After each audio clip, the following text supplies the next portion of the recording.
Welcome to the second episode of the ImpactQA podcast series.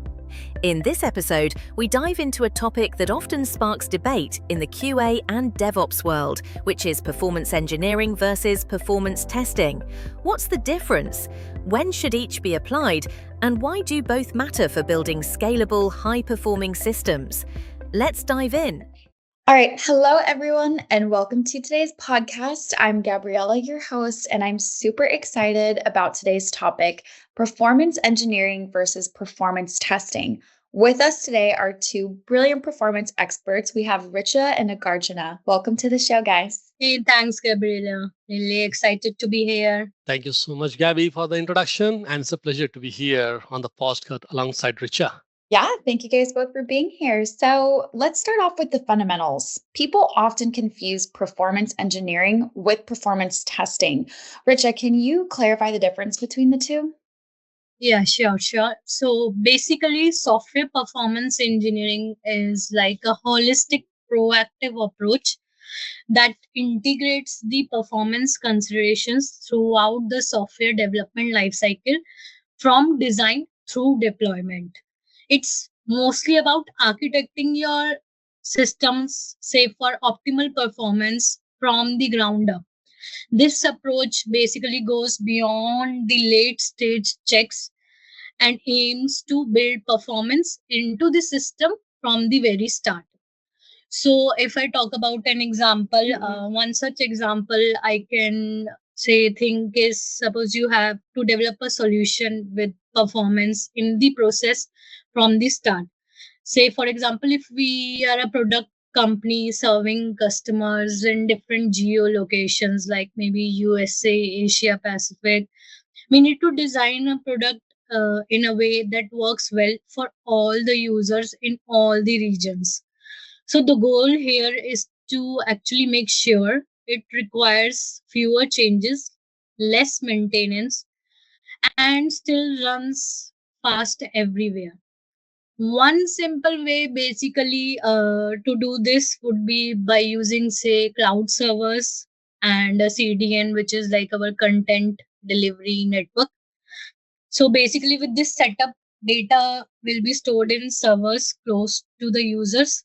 People will get like faster access to the information because it is coming from the very nearest server. The product will feel quick and reliable no matter where the user is, and it will make the product like easier to manage and gives us users a smooth experience across the globe. Well explained, Richa, about the performance engineering. Let me take performance testing. In contrast, software performance testing is a validation process. We can call it as a reactive. It's a focused activity conducted towards the end of the development. It's about validating the performance of a developed system under specific conditions to ensure benchmark such as system speed, stability, scalability, responsiveness, and reliability under specific workload. To break down, we can call performance engineering is a proactive end-to-end approach embedded through the SDLC to ensure systems are designed for performance from the start, whereas performance testing is a reactive validation process usually done during the later part of development to check if application meets performance benchmark. Yeah, nicely explained. So timing seems like a key difference. Nagarjuna, when does SPE kick in compared to SPT? Right. So performance engineering should be embedded into every stage of software development lifecycle, beginning with the requirement and design, then extending through coding, testing, deployment, and ongoing monitoring production. By defining non-performance goals early, teams establish clear expectation that guide architecture decision and design approach. During coding, early profiling and modeling help identify performance bottleneck and allow developer to make targeted optimization. Embedding this continuous process of testing with CI/CD pipeline ensure that every code change maintain performance standards. Post development, real user metrics and monitoring data refine service level, trigger proactive tuning, and support capacity planning. This end-to-end proactive approach reduces the need of expensive rework and a late-stage tuning, leading to significant cost and time save. In essence, performance engineering isn't one-off activity, it's a continuous cross-functional discipline that ensure performance becomes a foundational optimized attribute of software throughout its life cycle. Correct. So performance testing, however, basically kicks in after a stable build is available, close to the release. It mostly focuses on like measuring the performance indicators like response time, throughput, and resource usage under the real workloads to identify and rectify the bottlenecks.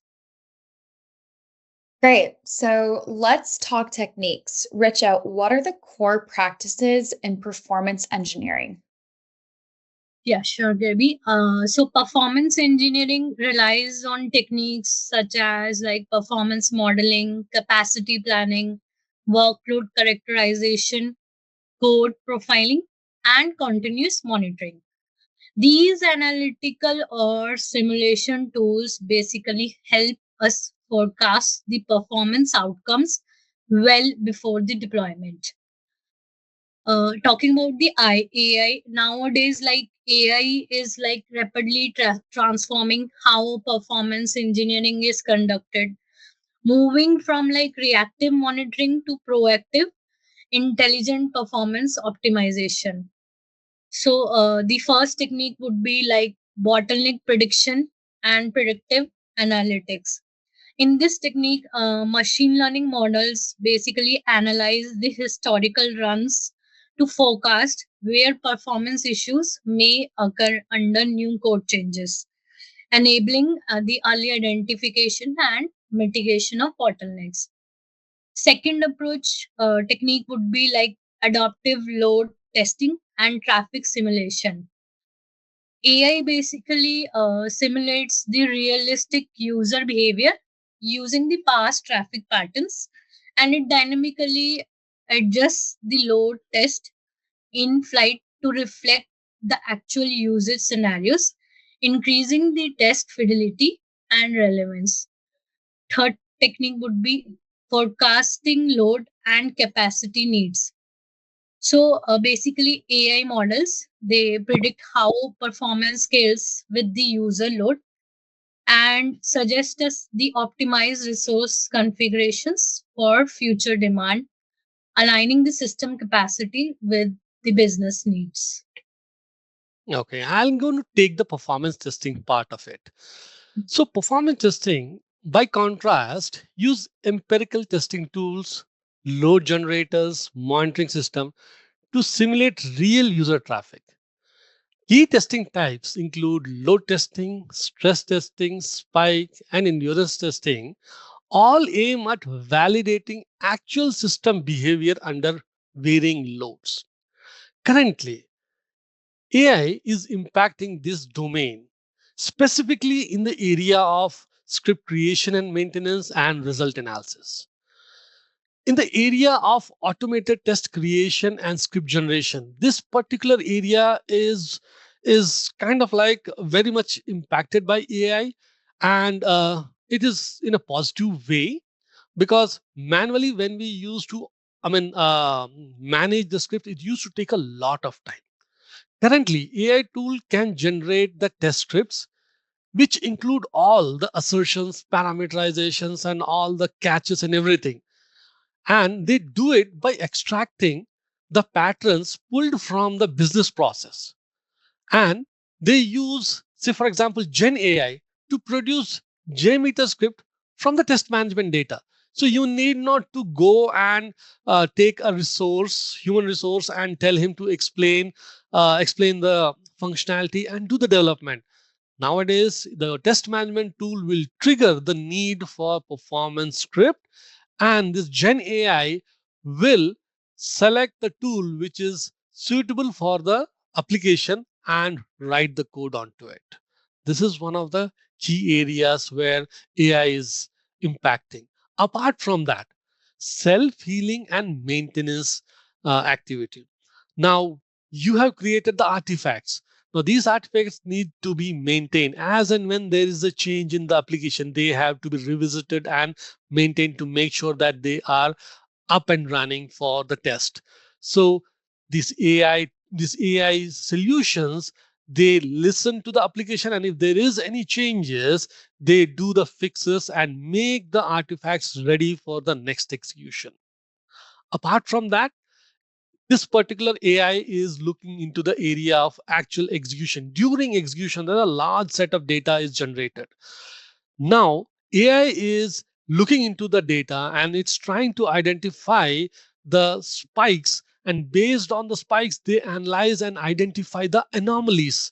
If there are any anomalies, they highlight these things. They look into the trends, and based on the trends, they identify the anomalies and then help in identifying the root cause, which is a major time consuming activity during the result analysis time.